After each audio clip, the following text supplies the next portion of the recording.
Hi friends, I am Gaurav Chaudhary and today we will be discuss about the Kirchhoff's law. Kirchhoff uncle ने दो law दिए जो बहुत ही खतरनाक लगते हैं जब भी हम इलेक्ट्रिकल फिजिक्स पढ़ते हैं। इलेक्ट्रिकल के स्टूडेंट हों, बीटेक के स्टूडेंट हों, पॉलिटेक्निक के स्टूडेंट हों या है 12th के स्टूडेंट हों, भाई जो भी किरचॉफ का नाम लेता है एकदम डर जाता है। किरचॉफ के नियम इतने खतरनाक होते हैं, लेकिन उन्हीं नियमों को मैं इतने आसान तरीके से समझाऊंगा कि आपके दिमाग में ठुक ठुक के भर देंगे कि किरचॉफ का नियम कितना इजी होता है, वो आज बताते हैं। सबसे पहले आपको बता दें कि एक आपने सुना होगा जॉर्ज साइमन ओम्स और दूसरे हैं गुस्टाव किरचॉफ, KIRCHOFF। पहले हैं जॉर्ज साइमन ओम, दूसरे हैं गुस्टाव किरचॉफ्स। दोनों ही कहाँ के वैज्ञानिक हैं? जर्मनी के। कहाँ के वैज्ञानिक थे ये दोनों ही? जर्मनी के वैज्ञानिक थे। जर्मनी जो कंट्री है, जर्मनी, हिटलर वाला जर्मनी, उसी जर्मनी के ये दो वैज्ञानिक थे जिनका नाम था जॉर्ज साइमन ओम और दूसरे थे जॉर्ज साइमन गुस्टाव किरचॉफ्स। सबसे पहले किसी भी सर्किट के अंदर रेसिस्टेंस को मेजरमेंट करने के लिए या कैलकुलेट करने के लिए ओम्स अंकल ने एक लॉ दिया था जिसका नाम था ओम्स लॉ।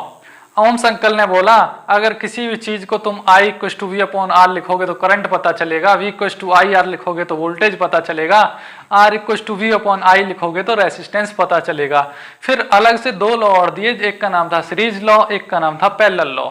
मतलब रेसिस्टेंस को सीरीज में रख के जोड़ सकते थे, पैरेलल में रख के जोड़ सकते थे। लेकिन ये प्रोसेस जो थी बहुत ही कठिन थी, मतलब बहुत टाइम वेस्ट होता है।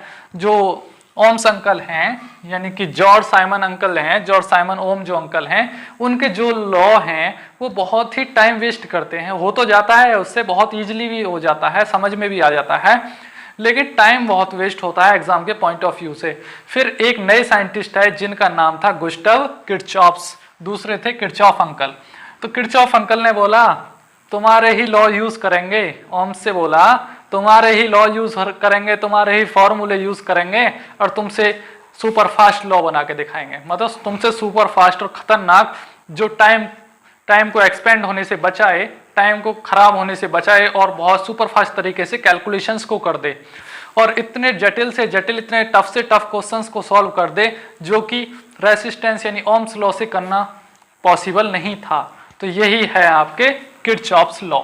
अब हम किरचॉफ्स लॉ को स्टडी करते हैं कि किरचॉफ लॉ का मतलब क्या होता है। ये तो रहा बेसिक। भाई ओम्स लॉ और किरचॉफ लॉ वैसे चीज तो एक ही है, लेकिन अगर ओम्स लॉ के फॉर्मूलों को एक ही चेन में लगा दिया जाए तो किरचॉफ के नियम बन के आ जाते हैं। किसका लॉ पढ़ने वाले हैं आज हम? किरचॉफ, KIRCHHOFF, किरचॉफ्स के नियम, किरचॉफ्स लॉ, किरचॉफ अंकल के लॉ। कहाँ के वैज्ञानिक हैं किरचॉफ अंकल? जर्मनी के वैज्ञानिक थे। इन्होंने दो लॉ की खोज की। पहले लॉ का नाम क्या था? KCL यानी Kirchhoff's, KIRCHHOFF, Kirchhoff's current law. पहले का नाम था किरचॉफ्स करंट लॉ और दूसरे लॉ का नाम क्या रखा इन्होंने? किरचॉफ्स का KVL, किरचॉफ्स का वोल्टेज लॉ, KIRCHHOFF, किरचॉफ्स का वोल्टेज लॉ। मतलब सीधी सी बात है, अगर वोल्टेज लॉ है तो वोल्टेज की बात करेगा, और करंट लॉ है तो करंट की बात करेगा। इन्हीं लॉ को अलग अलग नामों से जाना जाता है। जब हम KCL की बात करते हैं तो KCL को किस नाम से जाना जाता है? जंक्शन लॉ, जंक्शन लॉ के नाम से जाना जाता है। और ये क्या करता है? It is conservation of charge, conservation of charge की बात करता है, मतलब चार्ज को कंजर्व करता है। मतलब किरचॉफ का जो नियम है KCL, वो कौन सा लॉ कहलाता है? Junction law. और ये किसकी बात करता है? कंजर्वेशन ऑफ चार्ज की बात कर सकता है, इसलिए इसे कंजर्वेशन ऑफ चार्ज लॉ के नाम से भी जाना जाने लगा। कंजर्वेशन ऑफ चार्ज लॉ के नाम से भी इसको बोल सकते हैं। दूसरे हैं आपके KVL को लूप लॉ के नाम से जाना जाता है, या मैश लॉ या mesh analysis. Mesh analysis exam में बहुत ज़्यादा घुमाता है एग्जामिनर, इनको अलग अलग नाम से दे देता है कि कौन सा लॉ है, लूप लॉ कौन सा है, केवीएल ही तो है लूप लॉ। मैश लॉ या मैश एनालिसिस केवीएल का ही दूसरा नाम है। और ये क्या करता है, कंजर्वेशन, इट इज कंजर्वेशन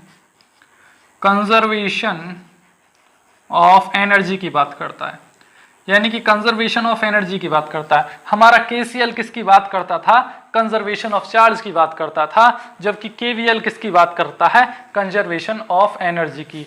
तो ये दो लॉ हमें पता चले, पहला पता चला केसीएल और दूसरा पता चला केवीएल।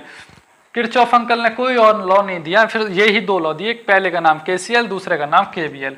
अब इनको थोड़ा डिटेल में समझाते हैं कि केसीएल और केवीएल में डिफरेंस क्या है। जो मैंने लिखवाया है इसको लर्न करिए, इसको कहीं भी लिख लीजिए, एग्जाम के पॉइंट ऑफ व्यू से इससे ऑब्जेक्टिव टाइप क्वेश्चन आ सकते हैं कि कंजर्वेशन ऑफ चार्ज लॉ कौन सा है, केवीएल है या केसीएल है। तो आपको कंजर्वेशन ऑफ चार्ज की जगह केसीएल टिक मानना है, कंजर्वेशन ऑफ एनर्जी की जगह केवीएल टिक को मानना है। अब हम स्टडी करते हैं थोड़ा डिस्कस वे में। ये तो रहा थोड़ा शॉर्ट स्टडी, अब हम केसीएल को पढ़ते हैं। मतलब क्या है, सबसे पहले आपको बता दें कंजर्वेशन, CONSERVATN, कंजर्वेशन का मतलब होता है संरक्षण। भाई किसी चीज का अगर बचाव कर रहे हो, सुरक्षा कर रहे हो तो उसको क्या बोलेंगे, कंजर्वेशन। कंजर्वेशन, ठीक है जी, कंजर्वेशन। तो ये लॉ किसका करता है, किरचॉफ का करंट लॉ करंट का सुरक्षा करता है, और किरचॉफ का वोल्टेज लॉ एनर्जी की सुरक्षा करता है किसी भी सर्किट में। तो हमारा आपका पॉइंट क्या है, केसीएल, पहला नियम पढ़ेंगे हम केसीएल, किरचॉफ का करंट लॉ। तो इसकी सबसे पहले हम डेफिनेशन को जानेंगे। डेफिनेशन क्या है, the algebraic sum of currents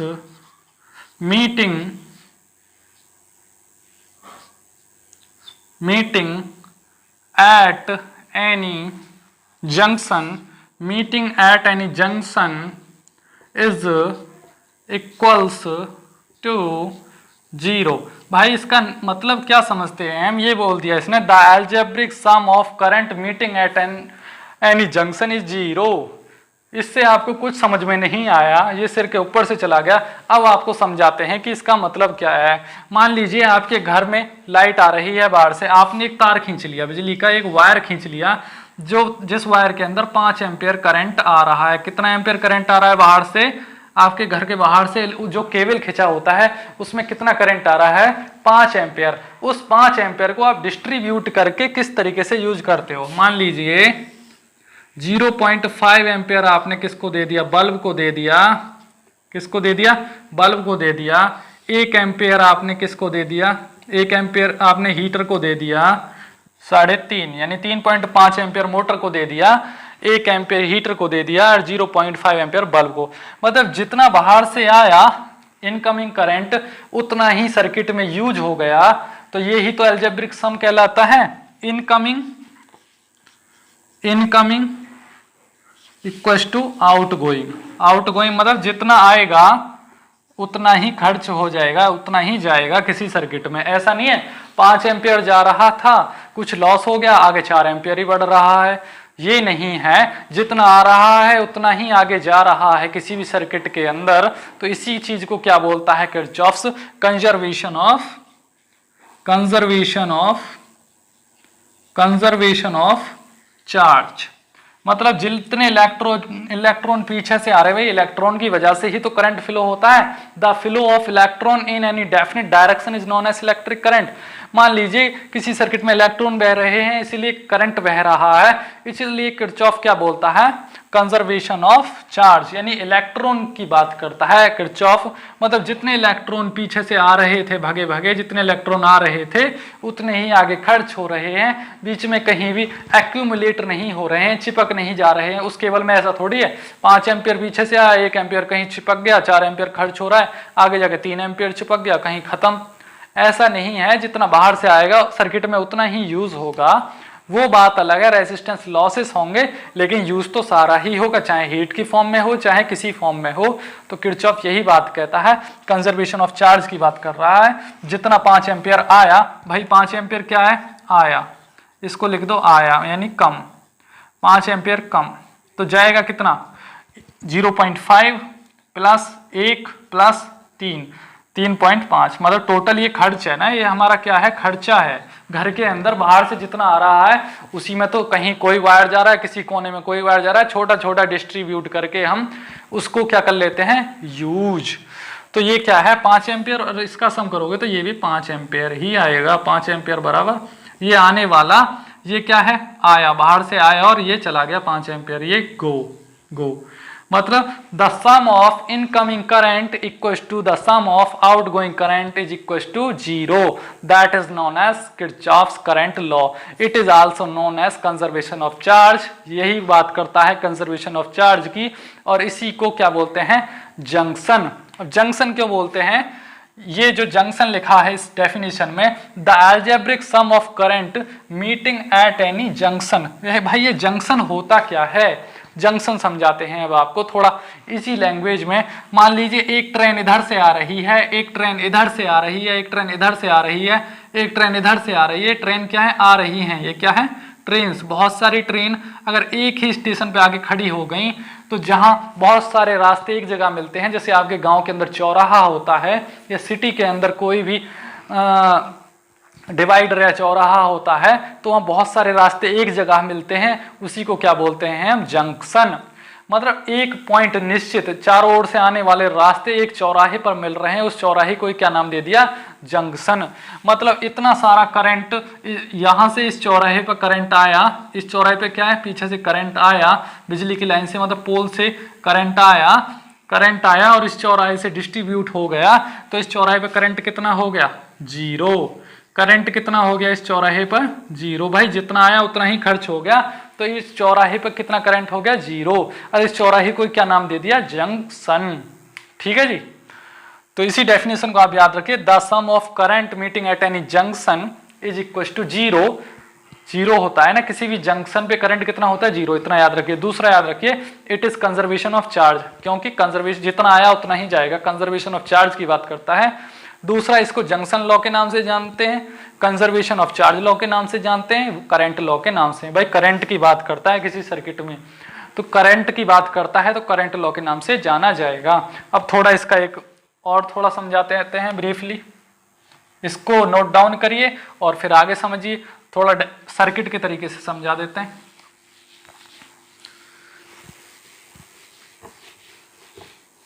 भाई जितना बता रहा हूं उतना नोट डाउन कर लो।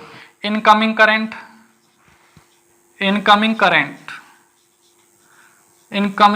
Taking always as positive. Incoming current को हमेशा क्या लेते हैं, पॉजिटिव, यानी प्लस साइन के साथ। इनमें इनकमिंग करंट हमेशा प्लस साइन के साथ होगा, और जबकि आउटगोइंग करंट जाने वाला, outgoing current taking always as negative sign. यहां भी साइन लिख लीजिए, नेगेटिव साइन। यहां नेगेटिव साइन आता है, मतलब जाने वाले में नेगेटिव और आने वाले में पॉजिटिव। मान लीजिए आपके घर में क्या है, सर्किट क्या है, अब थोड़ा सर्किट को समझ लेते हैं। आपके घर में कितना करंट आया, इधर से आया 4 एम्पियर, ये एक चौराहा समझा रहा हूं, इधर से कितना आया 4 एम्पियर, इधर से कितना आया 3 एम्पियर, और इधर से आ गया 1 एम्पियर। एक तरीका है समझने का किरचॉफ के करंट लॉ को। आने वाला 4 एम्पियर, 3 एम्पियर और 1 एम्पियर, तो जाने वाला क्या होगा सर्किट में, इस तरीके से। जरूरी नहीं है जितना आ रहा है उतने ही रास्ते से जाएगा, एक रास्ते से भी जा सकता है, 2 पाथ से भी जा सकता है। यहाँ से आपका 6 एम्पियर चला गया, तो टोटल कितना था, 4 और 3 7 और 1 8, यहाँ से 2 एम्पियर चला जाएगा। ये जाने वाला मतलब कभी भी जो ये तीर है, ये तीर का निशान जंक्शन की तरफ होगा। जंक्शन क्या है, वो पॉइंट, ये क्या है, जंक्शन।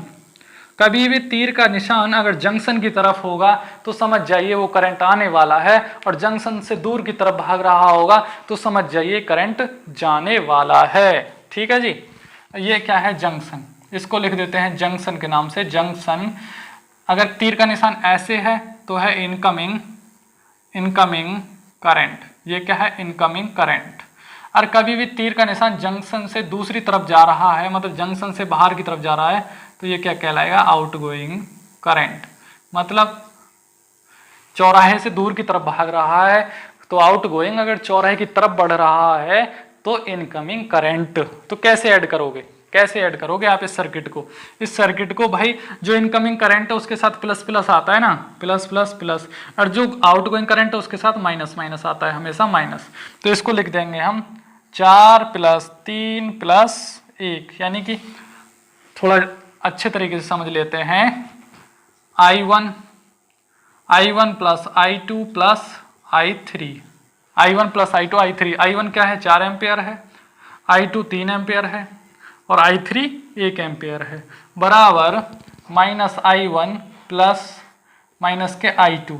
भाई प्लस तो वो भी होंगे भाई, जब डेफिनेशन में सम ऑफ एनी अलजेब्रिक करंट है तो प्लस तो होंगे, लेकिन माइनस के साइन के साथ। यहाँ माइनस का साइन लग जाएंगे, माइनस के साइन।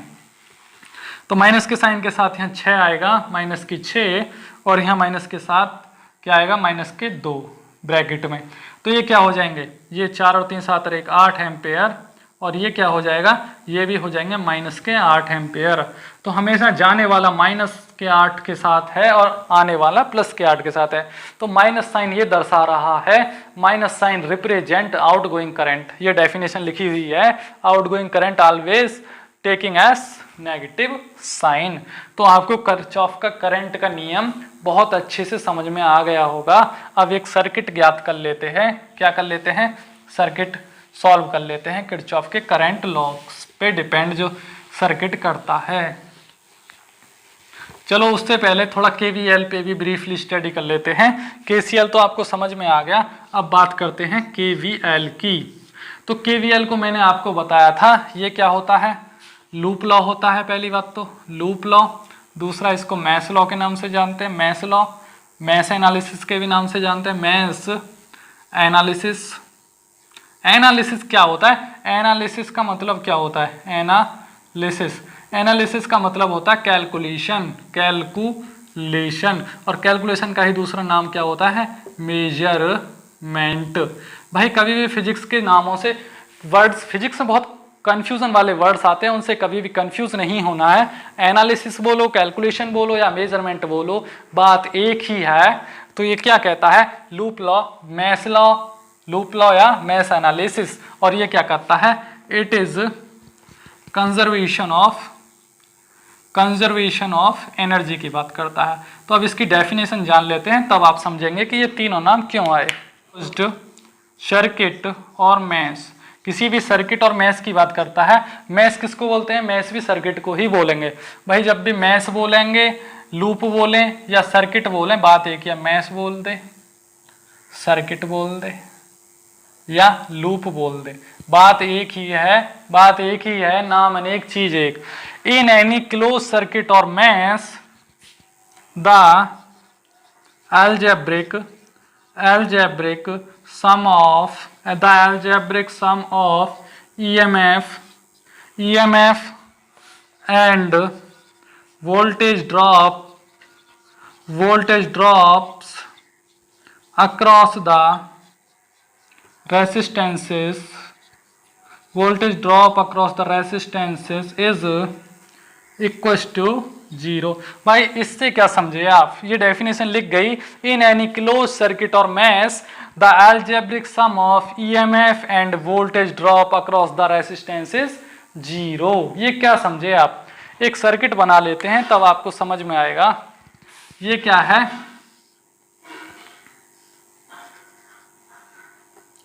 ये क्या है? लोड। और ये क्या लगी है इसमें? बैटरी। ये माइनस टर्मिनल, ये प्लस टर्मिनल। ये बैटरी का जो EMF है, EMF कितना है? मान लीजिए 10 वोल्ट है। बैटरी का EMF कितना है? 10 वोल्ट। बैटरी का EMF 10 वोल्ट। अब इसमें कुछ प्रतिरोध लगे हैं। प्रतिरोध मतलब बल्ब मान लीजिए, इसका रेसिस्टेंस का बल्ब है, ये हीटर है, भाई कभी भी लोड को प्रतिरोध से ही दर्शाया जाता है। कभी भी लोड को ऐसे नहीं बोलेंगे बल्ब लगा दिया, हमेशा रेसिस्टेंस लिख के दर्शा दिया जाता है, उसका रेसिस्टेंस कितना है। यहाँ हीटर है, अब V equals to I R, V equals to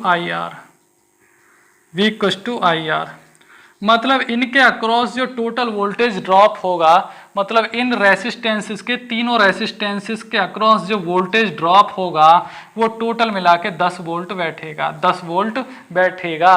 वो मैं आपको तब समझाऊंगा जब कैलकुलेशन कराऊंगा सर्किट्स की।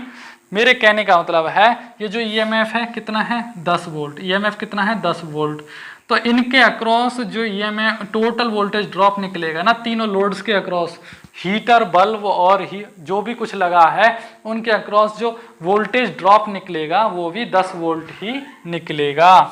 तो भाई जब 10 वोल्ट था सर्किट में, 10 वोल्ट आया और 10 वोल्ट ही खर्च हो रहा है, तो कहीं भी लॉस तो नहीं हुआ एनर्जी का, वोल्टेज का ईएमएफ, इलेक्ट्रोमोटिव फोर्स। और इलेक्ट्रोमोटिव फोर्स किसकी बात करता है, पोटेंशियल एनर्जी की बात करता है। सीधी सीधी बात है, जूल में लिखी जाती है ना पोटेंशियल एनर्जी की यूनिट। तो वो मैंने बेसिक कॉन्सेप्ट को समझाया है, मतलब जितना 10 वोल्ट ईएमएफ दिया उतना ही खर्च हो गया।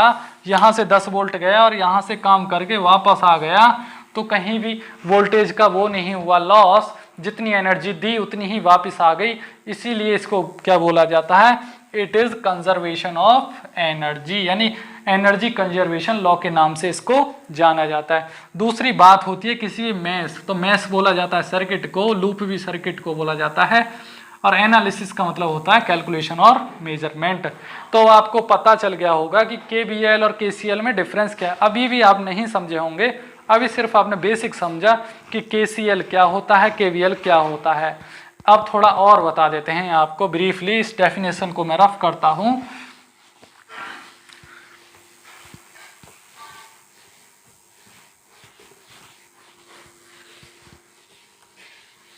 मान लीजिए कोई सर्किट है, क्या सर्किट है ये कोई सर्किट है, इस तरीके से कोई सर्किट है जिसमें इतना सारा लोड लगा है। ये क्या लगा है, बल्ब, मतलब बल्ब को रेसिस्टेंस से ही तो दर्शाया जाएगा।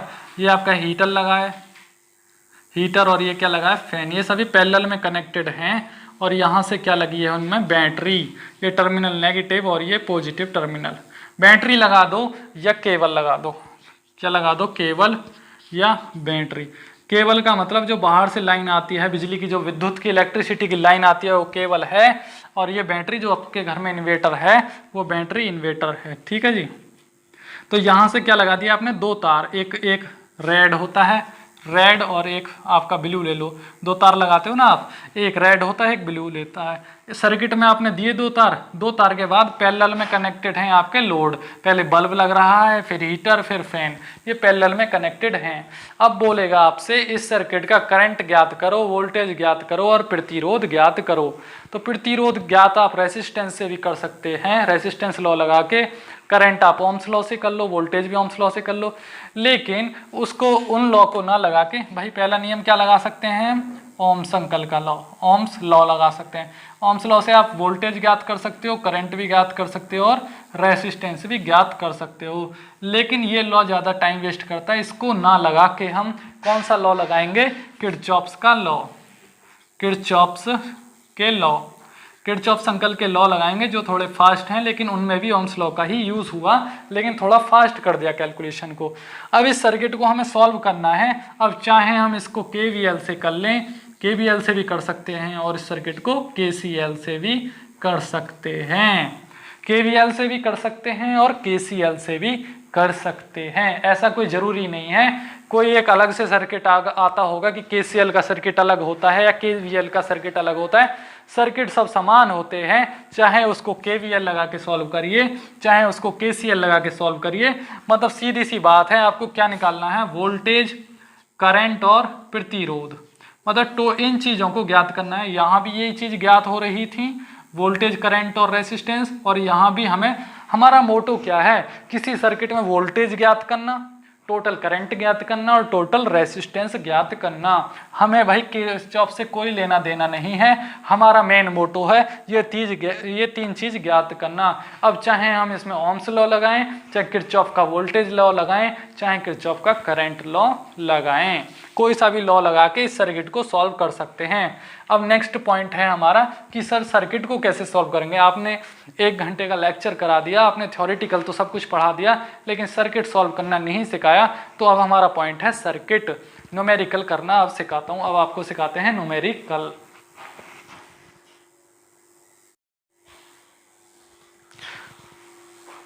अब देखिए मित्रों, हमारा क्वेश्चन क्या है इस तरीके से। मान लीजिए कनेक्टेड क्या है, इसमें बहुत सारे एलिमेंट्स लगे हैं। एक इसमें रेसिस्टेंस लगा है, यहाँ क्या लगा है आपका प्रतिरोध, रेसिस्टेंस लगा है, यहाँ भी रेसिस्टेंस लगा है, यहाँ एक बैटरी लगी है। बैटरी का सिंबल क्या होता है इस तरीके से, एक बड़ा डंडा एक छोटा और इस तरीके से प्लस माइनस, ये क्या है बैटरी। इसमें एक प्रतिरोध लगा है, एक बैटरी लगी है, प्रतिरोध का सिंबल क्या है इस तरीके से, एक बैटरी लगी है। इसमें 3 चीज कनेक्टेड हैं। तो 1 से अधिक चीज अगर किसी सर्किट में कनेक्टेड है तो क्या कहलाता है सर्किट। अब इस सर्किट को हमें सॉल्व करना है, चाहे इसमें ओम्स लॉ लगाएं, चाहे हम इसमें ओम्स लॉ लगाएं, ओम्स का नियम लगाएं, चाहे इसमें किरचॉफ का नियम लगाएं। अरे किरचॉफ का भी कोई सा भी लगा सकते हैं, किरचॉफ का लॉ, चाहे उसमें KVL लगाएं, चाहे हम KCL लगाएं, कोई सा भी एक लगा सकते हैं। तो सबसे पहले आप किसकी बात करोगे, KVL की बात करोगे या KCL की बात करोगे। तो KVL का फॉर्मूला होता है V = IR, इसका भी तो फॉर्मूला V = IR ही था ओम्स लॉ को। तो ओम्स ने बोला तुमने क्या नया काम कर दिया, ये फॉर्मूला तो मैं पहले ही बता चुका हूँ। हाँ जी अंकल बताते हैं कि हमने क्यों शॉर्टकट कर दिया सर्किट को, अब करके दिखाएंगे। और KCL का फॉर्मूला होता है I = V/R। फॉर्मूला समान ही है लेकिन लगाने का तरीका है, मतलब एक इंटरकनेक्टेड सर्किट में अलग अलग कैलकुलेशन ना करके एक ही चेन में कनेक्ट कर दिया है सर्किट को। अब भैया ये जो सर्किट में करंट जा रहा है 2 एम्पियर जा रहा है, तो जहां भी सर्किट में प्रतिरोध पा जाए, जहां भी सर्किट में ये वाला सिंबल पा जाए रेसिस्टेंस, तो वहां क्या लोगे आप नेगेटिव। करंट को क्या लोगे, करंट को क्या लोगे आप नेगेटिव। जहां भी ये वाला सिंबल पा जाए तो करंट को क्या लोगे आप नेगेटिव। और जहां भी आपको ये वाला सिंबल पा जाए बैटरी वाला, तो जब भी आप ये वाला प्लस टर्मिनल है, ये वाला नेगेटिव टर्मिनल है। अगर आप प्लस से माइनस की तरफ बढ़ रहे हो सर्किट में तो आप लोगे नेगेटिव, अगर आप प्लस से माइनस से प्लस की तरफ बढ़ रहे होंगे तो यहाँ लेंगे हम क्या लेंगे नेगेटिव, क्योंकि हम सर्किट में प्लस से माइनस की तरफ सॉल्व कर रहे हैं। जैसे इस सर्किट में यहाँ इधर से इधर को सॉल्व करना स्टार्ट करेंगे ना हम, तो प्लस से माइनस की तरफ, ये प्लस है माइनस है तो लेंगे नेगेटिव। अगर हम इसको इस तरीके से सॉल्व करें नेगेटिव से पॉजिटिव की तरफ, मतलब इस सर्किट को ऐसे ना करके अगर हम इस तरीके से सॉल्व करें इस तरफ इधर से इधर की तरफ, तो लेंगे हमेशा पॉजिटिव। ये समझ जाइए। If we go to lower potential to higher potential, then we take as positive sign. If we go to higher potential to lower potential, then we taking as higher से lower की तरफ जा रहे हैं तो भैया नेगेटिव ही आएगा ना। और higher से lower मतलब, तो अब इस सर्किट को सॉल्व करके दिखाते हैं। यहाँ लिखना भी जरूरी है। When go higher to lower, higher to lower potential, जब हायर से लोअर पोटेंशियल की तरफ जाओगे मतलब प्लस से माइनस की तरफ। अब यहाँ किसकी तरफ जा रहे हैं, प्लस से माइनस की तरफ। इस सर्किट में प्लस से माइनस की तरफ जाएंगे। Then taking negative sign with current. ये किसकी बात चल रही है, बैटरी की बात चल रही है भाई। ये किसकी बात चल रही है, बैटरी के बारे में बता रहा हूँ अभी फिलहाल। जहाँ बैटरी पा जाए और जब लोअर पोटेंशियल है हायर, लोअर टू हायर यानी प्लस से माइनस की तरफ जाएंगे तो तब क्या लेंगे हम, taking positive sign SIGN sign with current. अब ये जो ऐसे तो समझ आने वाला नहीं, डेफिनेशन से जब क्वेश्चन करेंगे तब आपको समझ में आएगा कि ये क्या बोल दिया। और जहां भी प्रतिरोध पा जाए, ये वाला सिंबल पा जाए, ये वाला always taking negative sign with current. अब आपको क्वेश्चन सॉल्व करके दिखाते हैं। जब भी किरचॉफ का नियम हो या कोई भी नियम हो, तो क्वेश्चन को सॉल्व करने से पहले दिमाग लगाना है। ये वाला जो 2 एम्पेयर है, तो समझ जाओ इस सर्किट के अंदर शुरू से लेकर लास्ट तक 2 एम्पेयर करंट फ्लो हो रहा है। क्यों फ्लो हो रहा है? क्योंकि मैं आपको पहले पढ़ाया है सीरीज लॉ, और सीरीज में करंट क्या होता है? कांस्टेंट होता है। सीरीज का सर्किट है, सबसे पहले देखो सीरीज सर्किट है पैरेलल सर्किट है, तो करंट क्या होगा? कांस्टेंट। सीरीज है तो करंट होगा कांस्टेंट, मतलब अगर शुरू में 2 एम्पेयर है तो लास्ट तक 2 एम्पेयर ही होगा। अगर पैरेलल सर्किट है तो भाई करंट डिवाइड होता है, कहीं 2 एम्पेयर होगा, कहीं घटेगा, कहीं बढ़ेगा। ठीक है जी, तो ये तो है बेसिक चीजें। अब इस सर्किट को करते हैं सॉल्व। मेन पॉइंट है हमारा सर्किट सॉल्व करना। तो आगे बढ़िए, इस करंट को लेकर आगे बढ़िए। यहाँ क्या आ गया? करंट। करंट, तो करंट के अक्रॉस क्या होगा? Voltage drop. तो करंट को क्या ले लेंगे? -2 V equal to I R फॉर्मूले के अकॉर्डिंग चल रहे हैं हम, कोई नया फॉर्मूला नहीं लगा रहे, V equal to I R लगा रहे हैं। हमें क्या ज्ञात करना है? यहाँ से वोल्टेज ज्ञात करना है। तो ये कितना करंट, कितना सर्किट का? I। तो I को क्या ले लिया? नेगेटिव, क्योंकि प्रतिरोध आ गया। मैंने बताया जहाँ भी ये वाला सिंबल आ जाए हमेशा करंट को क्या लेना है? नेगेटिव। I तो लिख दिया, लेकिन प्रतिरोध कितना है? 2। R कितना है? 2। तो यही तो लिख गया V equal to I R. V equal to I R इसके लिए लिखा, सिर्फ इसके लिए, इसके कोई मतलब नहीं है, हमने इसके लिए लिखा V equal to I R. I कितना है? 2 और R कितना है? 2। अब फिर क्या लगाएंगे हम? फिर लगाएंगे हम आगे, इस पे आ जाएंगे। अब आ जाएंगे हम बैटरी पे। आगे बढ़े भैया, रास्ते में आ गई बैटरी। तो बैटरी क्या है?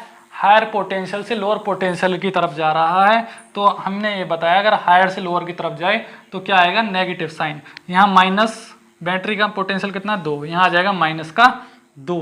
भाई ये तो ऑलरेडी V है, तो यहाँ आई आर करने की जरूरत नहीं है, तो यहाँ आ जाएगा V।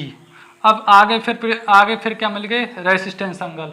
रेसिस्टेंस अंकल के लिए फिर से V equal to I R formula लगेगा। V equal to I R formula लगेगा, और जहाँ भी रेसिस्टेंस अंकल मिल जाते हैं वहाँ लगाते हैं हम नेगेटिव साइन। नेगेटिव साइन, तो करंट कितना है? जब V equal to I R लगाएंगे तो V equal to I R, तो I के लिए आ जाएगा 2 नेगेटिव साइन के साथ, और R के लिए कितना आ जाएगा? कितने ओम का रेसिस्टेंस है? 1।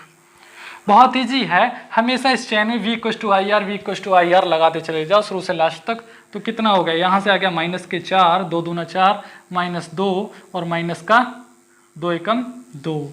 तो कितना हो गया? -4 और 2 6 और 2 8, -8 वोल्ट। -8 वोल्ट क्या आ गया? यहाँ से वोल्टेज। हमने KVL लगाया, हमें वोल्ट ज्ञात करना था। सर्किट में करंट ऑलरेडी गिवन था, हमें ज्ञात करना था वोल्टेज। भाई रेसिस्टेंस भी पता था सर्किट का, हमें करंट भी पता था, इसमें पता क्या नहीं था? वोल्टेज पता नहीं था, वोल्टेज ज्ञात कर लिया। अब नेक्स्ट सर्किट करते हैं। ये बेसिक को लिख लीजिए, अब फटाफट किरचॉफ और KVL से सर्किट करेंगे। खतरनाक सर्किट को एनकाउंटर करते हैं। एनकाउंटर का मतलब कैलकुलेशन। एक शब्द और है, जहाँ भी कैलकुलेशन की बात होगी वहाँ एनकाउंटर शब्द भी आता है कि किसी भी एनकाउंटर। ये 4 शब्द बहुत एनकाउंटर, एनकाउंटर, मेजरमेंट, मेजरमेंट या सॉल्व या कैलकुलेशन, कैलकुलेशन या एनालिसिस, एनालिसिस। भाई ये सारे शब्द एक ही हैं, इनका मतलब है हल। किसी भी चीज़ को हल करना, किसी भी न्यूमेरिकल को हल करना, चाहे एनकाउंटर बोले, चाहे मेजरमेंट बोले, चाहे सॉल्व बोले, चाहे कैलकुलेशन बोले, चाहे एनालिसिस बोले, सारा नाम एक, चीज़ एक। अनेक नाम है लेकिन चीज़ एक ही है। दूसरा सर्किट करते हैं। इसमें क्या है? ए पॉइंट, ए से चले, ए से चले, ऐसे चले, ये तार ले लिया, बिजली का तार। तार में क्या लगा दिया हमने? 1 ओम का प्रतिरोध। 1 ओम, मान लीजिए बल्ब लगा दिया जिसका प्रतिरोध क्या है? 1 ओम। किसी बल्ब का प्रतिरोध क्या है? 1 ओम। उससे आगे हमने क्या लगाया? फिर एक प्रतिरोध लगाया, उसका जो हीटर, इसका जो प्रतिरोध है वो कितना है? 5 ओम। 5 ओम। फिर आगे एक और प्रतिरोध लगाया, आगे एक और लोड लगा दिया। हम सीरीज सर्किट को सॉल्व कर रहे हैं सबसे पहले। अब क्या लगा दिया हमने? हीटर लगा दिया, फिर से एक और हीटर लगा दिया जिसका प्रतिरोध है 10 ओम। 10 ओम। करंट कितना दिया इस सर्किट में? हमने 5 एम्पियर करंट दिया। 5 एम्पियर करंट दिया। हमसे बोला चाहे KVL लगाओ, चाहे KCL लगाओ, चाहे ओम्स लॉ लगाओ, इस सर्किट को सॉल्व कर दो। इसमें हमने करंट आपको बता दिया है, प्रतिरोध बता दिया है, हमें वोल्टेज ज्ञात करके दिखाओ। तो हमने बताया जहाँ भी रेसिस्टेंस मिल जाएगा तो हमेशा नेगेटिव साइन लेंगे। तो फॉर्मूला कौन सा लगाएंगे? V equal to I R, V equal to I R, V equal to I R लगाएंगे। तो आई क्या है हमारा 5 और हमें क्या मिल गया, यहाँ क्या मिल गया, रेसिस्टेंस। तो रेसिस्टेंस करंट कैसा आएगा, जहाँ भी रेसिस्टेंस मिल जाएगा -5। भाई रेसिस्टेंस नहीं मिलेगा तो +5 हो जाएगा, ठीक है जी। V तो हो गया, I तो हो गया, लेकिन R क्या है हमारा यहाँ 1। फिर क्या लगाएंगे, अभी हमें प्लस माइनस कुछ नहीं लगाना है, आगे चले इस रास्ते में बढ़ते गए, आगे मिले हमें रेसिस्टेंस अंकल। रेसिस्टेंस अंकल है तो सीधे सीधे माइनस आएगा, रेसिस्टेंस अंकल है तो माइनस आएगा। और फिर I क्या है हमारा 5 और R क्या है 5। तो V/IR फॉर्मूला बहुत इंपॉर्टेंट है, चाहे किरचॉफ हो चाहे ओम हो, V/IR फॉर्मूले पे ही डिपेंड होंगे। बस सिर्फ क्या एक चेन में, उसमें अलग अलग पूरा बोर्ड भर जाता अगर ओम्स लॉ लगाते, इसमें सिर्फ एक लाइन में सर्किट को सॉल्व कर दिया, सिर्फ उसने टाइम को बचाया, टाइम स्पेंड होने से बचाया। इस किरचॉफ का सिर्फ हमें ये फायदा है। अगले रेसिस्टेंस पे चले तो नेगेटिव साइन लिया तो 2 × 10 V/IR लगाया ना, V/IR। तो I कितना है इस सर्किट का 5, I कितना है यहाँ 5 आएगा यहाँ 5 और R कितना है 10। तो टोटल करेंगे जब 5 एकम 5 तो -5, फिर अगला वाला तो -25, 5 × 5 = 25, -5 × 2 = 50। तो टोटल वोल्टेज क्या आएगा सर्किट का, जुड़ के कितना आएगा 5 और 25 30 और 30 ये -80 वोल्ट। तो इस सर्किट के अंदर वोल्टेज कितना है 80 वोल्ट इस सर्किट के अंदर वोल्टेज है। अब नेक्स्ट सर्किट में हम इसी से रिलेटेड किरचॉफ्स के लॉ से रिलेटेड न्यूमेरिकल्स को सॉल्व करेंगे, चाहे KCL पे डिपेंड हो चाहे KVL पे। बहुत ही खतरनाक न्यूमेरिकल, बहुत ही चुटकियों में सॉल्व करेंगे ट्रिक की सहायता से। Thank you so much for watching this video.